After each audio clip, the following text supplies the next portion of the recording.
That's why you did have it happen at that time. That's good. It's not on our time. Right. It's on your time. Right. And we have to be patient. 'Cause- Even a delay is an answer. Yeah. And delay does not mean denial. No, it doesn't. It means, I'm finding out that not yet. I'm finding out that it means just wait, because the conditions are not perfect for that to come to fruit bearing. And I think too, once you come to that thinking, and when you realize that point where you're like, okay, God, I'm giving it to you. It's your time. That's when you start seeing things happen. Yeah. And that's when you're like, I got you, God. Yeah. I understand. I hear Right. you. We experienced that when we were looking at houses. Yeah. I was just thinking of that. Yeah. Your Yeah. job. Because we could have pushed and we could have made it work, but we didn't have peace with it. Yeah. Because the harder we pushed, the less peace we had. Right. And it's like, And we started arguing. we really, really want this. And, Yeah. and we don't argue, but we started just falling out with each other. We were never arguing. And that's you losing your peace. And people don't realize that. They think that they're just warring with each other, but that's a loss of your peace. And it's like you're about to do something that might not be related to what you're even arguing about, but you've lost your peace. What's funny is that between we you. both noticed it at the same time. Yeah. Because almost on the same day, we come to each other and said, we've been arguing a lot. Yeah. And I don't feel good about this. And I don't like it. And he's like, I was going to tell you the same thing. We don't do this. We've lost our peace. We need to back off of this.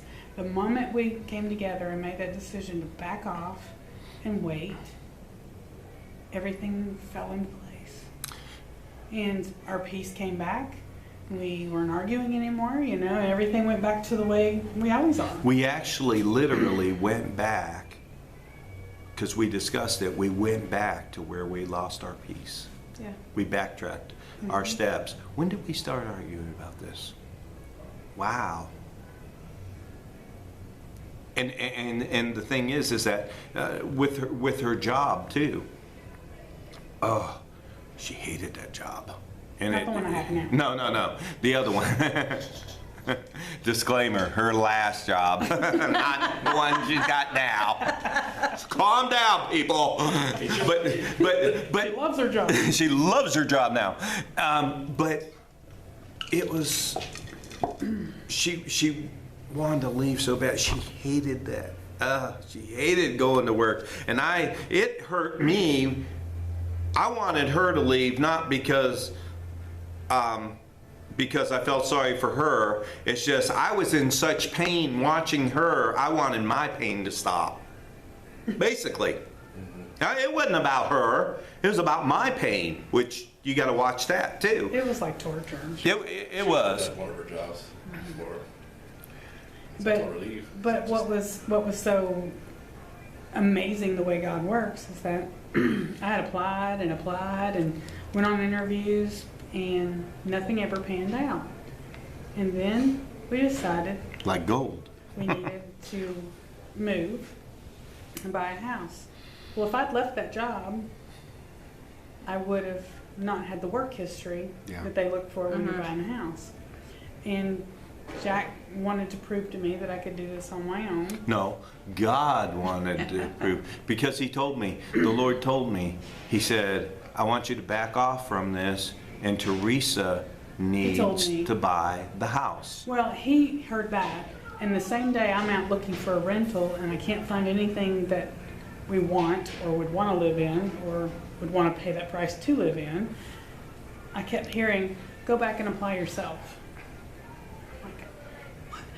That's just, I'm driving around on my lunch, I go, that's just ridiculous. I can't qualify on my own. Why would I do that? That's just, and I'm driving, and I heard again, just go back and apply. I should just go and apply on your own.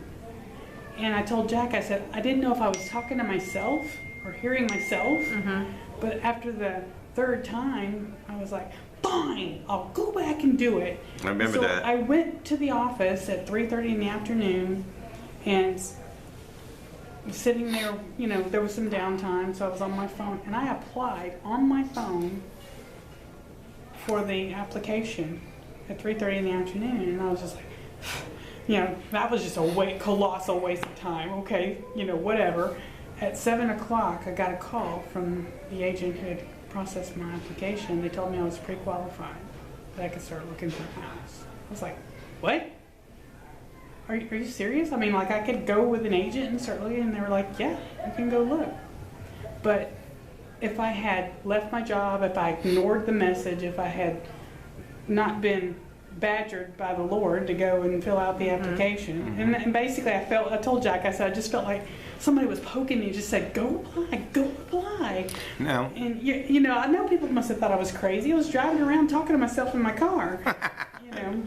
This is significant, and I'm going to share this if you don't mind. Is I that don't know yet. Do I mind? what happened years ago? No, it's okay. Okay. Is that I figured you'd be okay with it because you shared it before. But years ago, they lost a house. She lost a house. They fell on hard times. She ended up losing a house. And the Lord told me, it was so beautiful.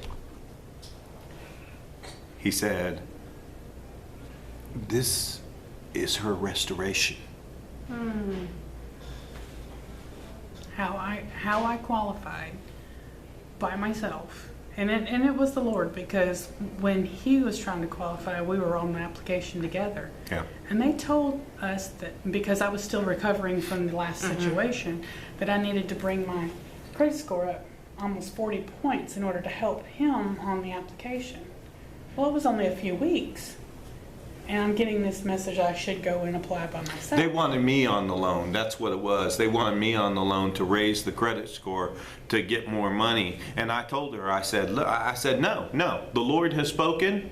It's either God or it isn't, and we're going to trust in Him. And they said, well, if you don't do this, you're not going to get the loan. And I said, and what did we tell They told them? me my score wasn't high enough. But what did we tell that person? We said God will provide.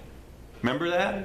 We told them. We said we're believing God. God will provide. We had backed off that agency and went with another agency and applied by myself, and was shocked. I mean, I was shocked because I was told just a few weeks before that my credit score wasn't good enough. Also, when we were ready to close, a couple weeks before we were ready to close, they said that it wasn't sufficient enough and they wanted me on it. And I said, no, I know what God told me. Now, see, I could have jumped in and said and robbed her of what God was doing in her life. Right. And instead, I said, you know what? I said, no, I'm not going to do it.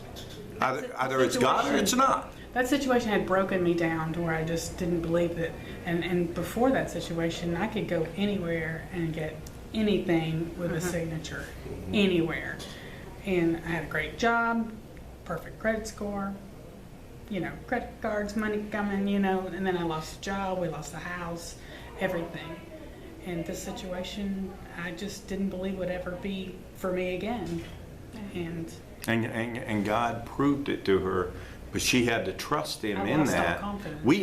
We both had to trust Him, and I remember I took my ball cap and I put it, my police ball cap that I really like from the police department, you know, and I stuck it in the house and I said, this is my house. Wherever you hang your hat, the Lord told me, wherever you hang your hat, He says, that's yours. And so I put my ball cap in the closet, and the day we moved in, right, I pulled it out. he put it there 2 weeks before. 2 weeks, and they were still showing the house.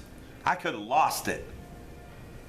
He put it in right after we saw the house and we put an offer on it. And I didn't know. And there was all kinds of turmoil, and God did all kinds of miracles, and we just worked through. He just took and provided through every obstacle. You know, just because you believe in God doesn't mean that you're not going to have obstacles, but He said He'll be there with you in trouble. He didn't say He was responsible for the trouble. He didn't say He is going to move the mountain for you, but He will work through you. It was a mountain because we had all of our savings in His savings account. Yeah. But because we were doing the house in my name, they didn't accept the fact that we were transferring it all over into my account. It had to be shown that it was in my account for so many months, and that it wasn't just a gift from Right, someone. right. And I mean, it was mountainous, and It was. but everything went like clockwork. It was easy. We were just praising God Everything all that through came up it. seemed like it was going to be, what are we going to do now? This is But gonna take- everything yeah. clicked and worked like it was. This is going to take you down. This is going to, I'd hear those voices in my head. If you don't help her, this is going to take her down and things are going to be so much worse. And I said, well, bless God. You know what? If that's the case, let's find out whether God's going to provide or not. We might as well find out right now, buying the house, than trying to make the house payment every month, whether God's going to provide or not. Because if He provides it, He's responsible for it. And we never miss the payment. No, You never miss. no. Glory to God. It's set on automatic. Anyhow, I'm going to sign off the video. So watch it and email your questions to me.